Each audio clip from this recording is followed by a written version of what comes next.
Gracias por continuar en compañía de 13 Noticias. La Cámara Nacional de Transportistas advirtió que podría presentarse un paro técnico en algunas rutas del país si los diputados no aprueban una reforma de ley que daría un transitorio de 3 años para que los autobuseros puedan cambiar 300 unidades que pierden su permiso por pasar los 15 años de antigüedad que permite la ley. Acá en el estudio me acompaña Silvia Bolaños, quien es vicepresidenta de la Cámara Nacional de Transportistas. Muy buenas tardes, doña Silvia, muchas gracias por acompañarnos. Buenas tardes, gracias a ustedes por la invitación. Estamos para servirles y para aclarar las dudas de la población costarricense. Muchísimas gracias. También nos acompaña desde la Asamblea Legislativa la diputada Rocío Alfaro, diputada del Frente Amplio, el partido que en su totalidad ha sido quien más se ha opuesto a este proyecto de ley. Doña Rocío, muy buenas tardes y muchas gracias por acompañarnos acá en 13 Noticias. Muy buenas tardes y muchas gracias por la invitación también. Para iniciar y para que la gente entienda un poco acerca de este proyecto de ley, doña Rocío, básicamente consiste en extender por 5 años la vida útil de los autobuses. Bueno, el proyecto originalmente que fue presentado a la Asamblea Legislativa por el diputado Irwin Macís buscaba una modificación del artículo 46 bis de la ley 7600 para que se extendiera la vida útil en 5 años. Sin embargo, desde el sector y desde la Cámara Nacional instamos para que se presentara una moción, entendiendo que este es un proyecto de carácter transitorio, que lo que viene es a solventar una situación que estamos atravesando en este momento de continuidad de servicio y de afectación producida por la pandemia, para que por 3 años, de manera transitoria, se permitiera que unidades que en este momento tienen 15 años, pero que cumplan con 3 revisiones técnicas al año, que tengan una fiscalización adecuada en carretera, pero que además cumplan con todos los requerimientos de accesibilidad, se les pueda extender por 3 años la vida útil. Estamos hablando de que esto no va a ser para toda la flota de autobuses, en realidad estamos hablando de un porcentaje de un 20% aproximadamente de las unidades que estarían venciendo durante estos 3 años, que eventualmente podría, digamos, cubrir el proyecto si eventualmente se aprueba. Entonces ya no estamos hablando de pasar de 15 a 20 años, estamos hablando de hablar de 15 a 18 años, sí, con 3 revisiones técnicas. Y efectivamente con un periodo de transitoriedad. Vencidos esos 3 años, la ley, el transitorio queda sin efecto y las unidades siguen cumpliendo con los 15 años de antigüedad como está hoy establecido la ley, porque el artículo 46 bis no se toca. Doña Rocío, ustedes han sido los diputados más vehementes en oponerse a este proyecto de ley. Si nos detalla un poco los argumentos que tienen ustedes para esta oposición. Sí, lo principal es el resguardar el interés de los usuarios, es resguardar también la seguridad de la población, es resguardar el derecho humano que tienen las personas que tienen alguna discapacidad de tener un servicio de calidad que siga las leyes tal y como fueron planteadas y no seguir alcahueteando un sector que ha tenido una gran cantidad de facilidades para cumplir con lo que la ley dice y que siempre está buscando pretextos distintos para verse favorecido en su gestión. La verdad es que este aumento de años solo va a ir en detrimento de un servicio público del que la mayoría de la población se queja sistemáticamente. Es un servicio que no tiene los controles necesarios, en donde ni el CTP ni la ARECEP cumplen con la labor de fiscalizar en función de los intereses de las personas usuarias, y nosotros y nosotras del Frente Amplio pues nos hemos ubicado desde esa posición, desde las personas usuarias, para impedir que se siga en este constante aumento de plazos para cumplir, que siempre se dice que va a ser el último plazo que se aumente, que va a ser la última y excepcional ampliación de plazos. Ya esto lo hemos visto y realmente nos parece que es demasiado. Doña Rocío, en un principio el proyecto se hablaba de extender a 20 años y de 2 revisiones técnicas al año. Con este cambio propuesto de que sea 18 años y de 3 revisiones técnicas, ustedes también suponen, o sea, ustedes no están dispuestos a negociar ni siquiera 1 o 2 años. Es que no es un asunto de negociar 1 o 2 años. El tema es que estas unidades están circulando y son un peligro para la población y están dando un mal servicio. Lo que nosotros estamos proponiendo, porque parte de los argumentos han sido que hay empresas pequeñas y rurales que han tenido una afectación por la pandemia, a pesar de las múltiples medidas que ha tomado el gobierno para brindarles opciones, como por ejemplo rebajar planilla, como por ejemplo rebajar la cantidad de servicios que brindan sin afectar la tarifa, o sea que los usuarios y usuarias están pagando mucho más que el servicio que reciben. A pesar de todo eso, si fuese, porque conocemos de casos de empresas pequeñas que están en alguna situación compleja, pues entonces lo que nosotros decimos es tratemos a esas empresas pequeñas como excepción, brindándoles la posibilidad de renovar su flota, pero incluso renovarla dando un paso más allá, renovarla hacia una flotilla verde, que es lo que nuestro país debería estar aspirando, y no tener esas unidades en pésimo estado circulando por las calles de nuestro país. Sí, aquí debo hacer varias aclaraciones y puntualizar, porque doña Rocío, y precisamente lo que ha pasado con el Frente Amplio es que ha tendido a llamar a confusión a la población. Este proyecto de ley en primera instancia no tiene absolutamente nada que ver con accesibilidad. El proyecto no viene a ampliar ningún plazo que tenga que ver con accesibilidad. La accesibilidad en las unidades se cumplió en el año 2014. A partir de esa fecha, ninguna unidad que no cumpla con lo establecido en el artículo 46 bis puede circular por las carreteras de este país. Hemos insistido en la Asamblea Legislativa que es un tema de continuidad de servicio. Tenemos 95 comunidades en servicio en este momento. ¿Qué respuesta le vamos a dar a las comunidades que se van a sumar a partir del 1 de enero? Porque las unidades de muchas empresas vencen y no se pueden sustituir porque hay una imposibilidad material, porque los estados financieros de las empresas no les permiten acceder a un crédito, y es precisamente eso lo que está imposibilitando la sustitución. Coincido con usted, doña Rocío, que tenemos que abrir una agenda en relación al tema de transporte público y conversar temas de calidad de servicio, de mejora en temas de accesibilidad, pero es una agenda paralela a este proyecto. No podemos seguir confundiendo, y es que precisamente esto es lo que ha generado este proyecto de ley, que la discusión no se centre en lo que se está pretendiendo evitar, que es un descalabro del servicio de transporte público, que más comunidades se queden sin acceso al bus, que ayer lo decían varios usuarios en la conferencia de prensa, es la única forma que tienen de movilizarse. También hay que escuchar a otros usuarios que tienen accesibilidad limitada y que tienen condiciones de discapacidad. Una joven de Atenas lo decía ayer precisamente, desde los 6 años se mueve en bus, y la única forma que en este momento le permite estudiar, moverse, ir a trabajar y regresar a su comunidad es el autobús, porque en el lugar donde vive ni siquiera tienen taxis con rampa, ni tampoco los servicios de plataforma tienen rampa, es el bus. Y sí coincido con usted, y en eso hemos instado a la Asamblea Legislativa, que creemos una agenda paralela donde sentemos a las autoridades, al Ministerio de Obras Públicas, al ARECEP, a los señores diputados y nosotros como sector, porque la calidad del servicio del transporte público es un tema integral y no tiene únicamente que ver con un bus de 15 o de 20 años, tiene que ver con un tema de infraestructura, de las condiciones en las paradas, del tiempo de viaje, de lo que demoramos en las presas para poder llegar, y precisamente vamos hacia un proceso de modernización de transporte en el que nos encantaría que ustedes fueran parte, porque requerimos que eso se pueda hacer realidad, pero sin cacao no hay chocolate, y si en este momento no tenemos recursos de los bancos, no podemos hacer las inversiones que se requieren. Doña Rocío, la escuchamos. Yo quisiera primero señalar de que sí, no son aclaraciones, yo simplemente discrepo de la posición de doña Silvia, no es que ella me aclara cuál es la realidad. Vamos a ver, aquí hay una situación, no estamos hablando de cosas diferentes, o sea, la calidad del servicio público pasa, entre otras cosas, por la calidad de las unidades en las que la gente deposita su vida y la vida de sus seres queridos para transportarse de un lugar a otro, para poder llegar a sus trabajos ahora a tiempo, para poder regresar de sus lugares de estudio, para poder llegar, para mover la economía en sí misma.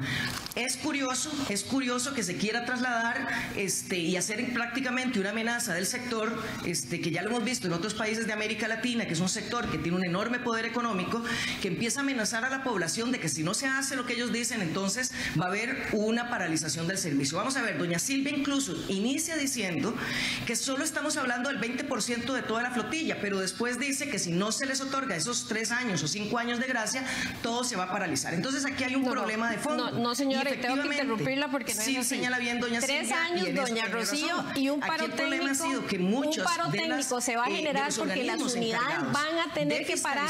A partir del 31 de diciembre no van a tener RITEVE. ¿Cómo las vamos a sacar a operar? Bueno, por la misma conformación del ARECEP y por la misma conformación del CTP. Veamos en este momento el CTP y sus puertas giratorias, porque bueno, doña Silvia es representante ahora de la Cámara de Transportes, pero fue viceministra de Transportes. Claro, después por 8 meses, hace más de 12 años, doña Rocío. Yo creo que ya ese discurso se les volvió trillado porque no han logrado demostrar con argumentos técnicos que lo que están diciendo no es sostenible. Puertas giratorias son hijos de diputados en puestos de papás diputados del año anterior. Eso es una puerta giratoria. Perdone, permítame terminar la idea.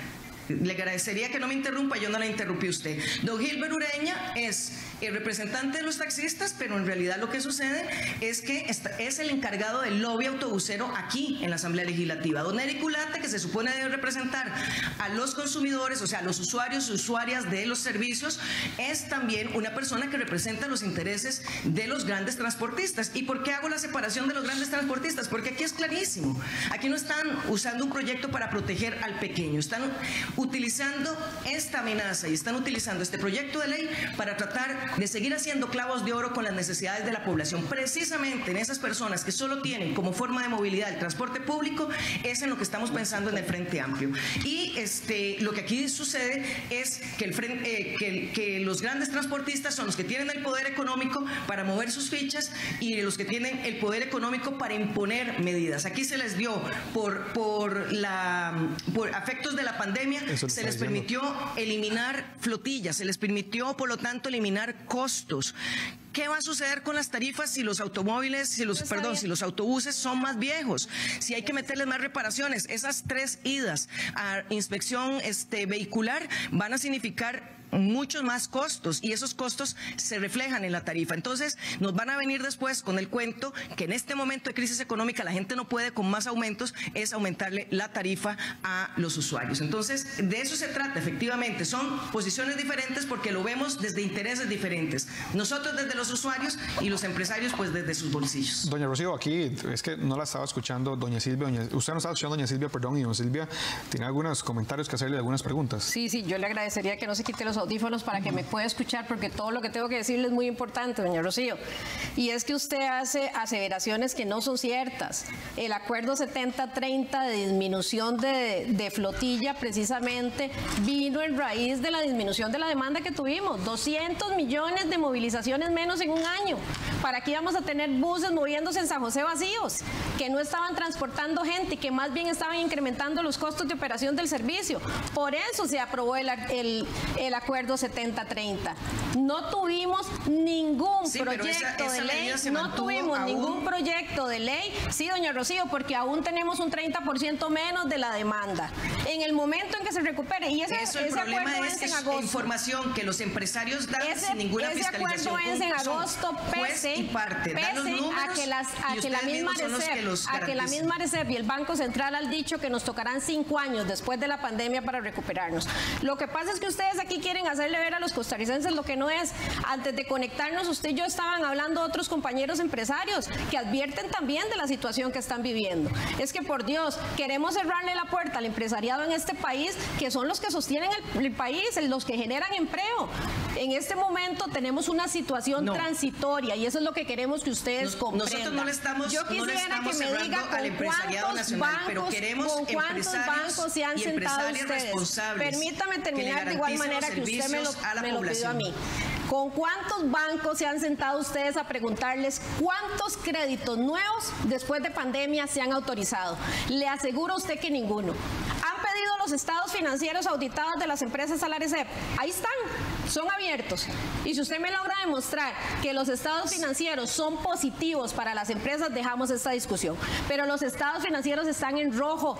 Nosotros desde Hace muchísimo tiempo tenemos la flota más joven en transporte público de Latinoamérica. 7 años, cuando la ley nos permitía 15 años. Eso significa que se han hecho inversiones. Eso significa que no tuvimos que esperar del año 2007, que se estableció la antigüedad, para que las 4.800 unidades vencieran hoy. Porque si no hubiéramos hecho inversiones, como ustedes le han querido hacer ver a la población, hoy no vencerían 290 unidades. Hoy estarían venciendo casi 5.000 unidades. Eso representa el compromiso del empresariado, tener la flota más joven de este país. En este momento costarricense simplemente estamos en un proceso de transitoriedad. El transporte público tiene que mejorarse definitivamente, y para eso los señores diputados tienen la posibilidad de generar una agenda conjunta con los entes rectores y sentarnos y llamarnos a cuenta a todos. Pero hoy lo que estamos pidiendo es que se otorguen 3 años para que los costarricenses no se queden sin servicio de transporte público. No es posible que una comunidad de Zapatón de Puriscal tenga que pagar 40.000 colones para poder hacer sus gestiones, o una comunidad Entre Ríos, aquí cerquita, como nos va a pasar en área metropolitana, tenga que pagar 8.000 colones para poder salir a hacer sus gestiones. Eso es lo que estamos defendiendo, doña Rocío. Bueno. Y con usted, con todo gusto, lamentablemente hemos mandado una serie de notas para que el Frente Amplio nos atienda, para poder conversar, para mejorar calidad de servicio, pero no nos han querido contestar. Doña Rocío, no sé si ustedes tienen alguna apertura con respecto a ese tema. Con respecto a seguir alcahueteando las empresas que han tenido el tiempo para poder ponerse en ley en los plazos razonables y extensos que se les dio para poder ampliar renovar su flotilla, no tenemos, digamos, la idea no es aceptar esas reglas, excepto que sea precisamente para agilizar la posibilidad de que las pequeñas empresas autobuseras tengan las condiciones para competir con las grandes, porque también aquí ha habido un proceso de monopolización del servicio. Aquí estamos siendo testigos de cómo el lobby del gran sector autobusero es el que impone las reglas y los pasos a seguir. Cuando se habla de los acuerdos que se tuvieron durante la pandemia, precisamente eso es una situación que ya pasó. Los datos apuntan a que más bien la población está necesitando que se dé mucho más servicio, precisamente porque la crisis no le permite utilizar otro tipo de medios, y los autobuseros lo que están es haciendo presión para que se haga su santa voluntad. Aquí vamos a quedar claros también, ya hay en este momento una cantidad de rutas que han sido abandonadas de forma irresponsable, sin que el CTP tenga la voluntad de resolver el problema de la población, y la ARECEP también se ha hecho de oídos sordos ante esta situación. A mí me parece, y creo que la población lo sabe muy bien, esto no es un asunto de que todo se va a paralizar y que habrá cantones completos que se queden sin rutas. La misma doña Silvia ha dicho, es un 20% de la flotilla. Aquí el asunto es que no quieren hacer las inversiones necesarias. Y al respecto de los libros contables, sí, nos hemos encontrado, por supuesto que los hemos solicitado, nos hemos encontrado curiosidades como que hay grandes empresarios que colocan como parte de sus bienes para pedir préstamos, incluso las rutas mismas les ponen precio, lo cual es absolutamente ilegal. Absolutamente ilegal. ¿Por qué? Porque las rutas le pertenecen al Estado y le pertenecen a la población. Son bienes demaniales de los que ellos no pueden usufructuar simplemente como ponerlo como un bien propio. Pero bueno, son parte de las curiosidades que suceden en un país en donde tanto el CTP, la ARECEP y el gran empresariado se ponen de acuerdo, financian a diputados que están aquí, porque así es, y al señor presidente también, los financian para que se haga su santa voluntad. Pero yo creo que los usuarios hace rato estamos hartos del sistema de buses en pésimo estado que recibimos, de las altas tarifas que no se corresponden con el servicio que recibimos. Sí. Doña Rocío, hay algo que es inevitable, y es el hecho que ya hay algunos autobuses, algunas unidades que se les vencen sus 15 años. Muy corto, porque ya se nos está acabando el tiempo, nos quedan 3 minutos. ¿Qué proponen o qué se puede hacer con estas unidades de buses que ya a partir del próximo año no podrán circular? Bueno, a las empresas les corresponde, tal vez le corresponde al CTP hacer efectivas las leyes que existen en este país. Aquí no vale simplemente decir que no se puede cumplir con la ley y que entonces la ley es la que debe cambiar. Ese ha sido el camino del desastre para la población costarricense. Estemos hablando de los derechos de transporte público, estemos hablando de derechos laborales, de lo que sea que estemos hablando, no podemos seguir esa ruta de que la gente se niega a cumplir con la ley y entonces la ley es la que debe de modificarse. Realmente lo que nosotros hemos planteado es que para el pequeño autobusero, para los autobuseros rurales hay alternativas, es con el fondo de avales, es renovando flotillas y en una flotilla verde y es haciendo cumplir a los grandes autobuseros sin que vengan a extorsionar a la población, porque esto de señalar de que van a paralizar el transporte, que van a hacer prácticamente entonces una huelga a partir de enero, paralizar el transporte público de nuestro país, si no se hace su voluntad, bueno, es una amenaza muy grave que todos y todas deberíamos de tomar nota, y los organismos encargados de hacer valer la ley también deberían estar tomando nota, principalmente porque muchas de estas aseveraciones han sido hechas por personas que son responsables del transporte público a nivel nacional. Doña Silvia, una última intervención corta, sí, muchas gracias.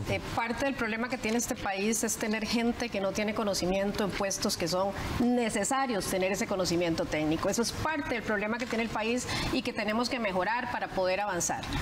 Cuando hablamos de un paro técnico es porque a partir del 31 de diciembre va a haber una imposibilidad de sacar las unidades porque la revisión técnica se les vence, porque se les vence la antigüedad.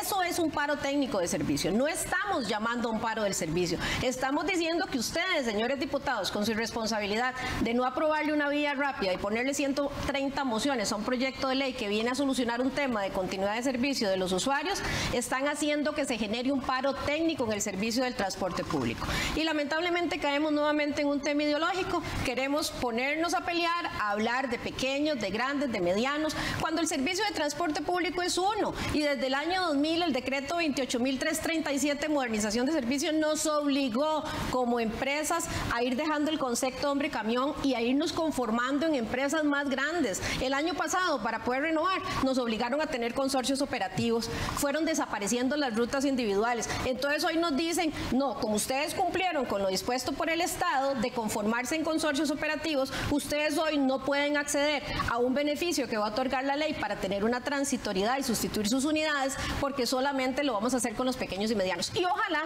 lo logremos hacer también con los pequeños y medianos, pero ustedes proponen un proyecto de ley que también engaña a la población costarricense, con un fondo de avales que primero requiere solvencia, que en este momento no tienen las empresas, estados financieros no en rojo, que en este momento no tienen las empresas, pero además le vienen a establecer requisitos de estar al día en la caja, estar al día en los cánones y una serie de requisitos como si estuviéramos en una época normal. Señores diputados, despierten. Venimos de 2 años de pandemia que afectó a este país en general y probablemente a los servidores públicos, no sé si les rebajaron el salario o no, pero al sector empresarial nos golpeó fuertemente y a todos nos rebajaron el salario.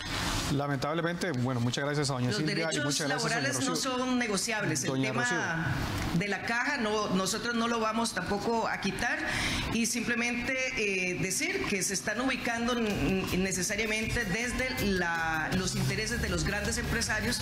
Nosotros, además, aclarar, ustedes están hablando nada más de las personas que están representadas en la Comisión de Económicos, pero la realidad es que la mayoría de los diputados y diputadas de todos los partidos de la Asamblea Legislativa están en contra de ese proyecto, porque ya tuvieron 7 años de transitoriedad, no necesitan 3 años más. Lamentablemente se nos ha acabado el tiempo. Muy agradecido con doña Silvia Bolaños y la diputada Rocío Alfaro, que nos han traído acá sus argumentos acerca de este proyecto de ley. Más adelante seguiremos conversando sobre este tema.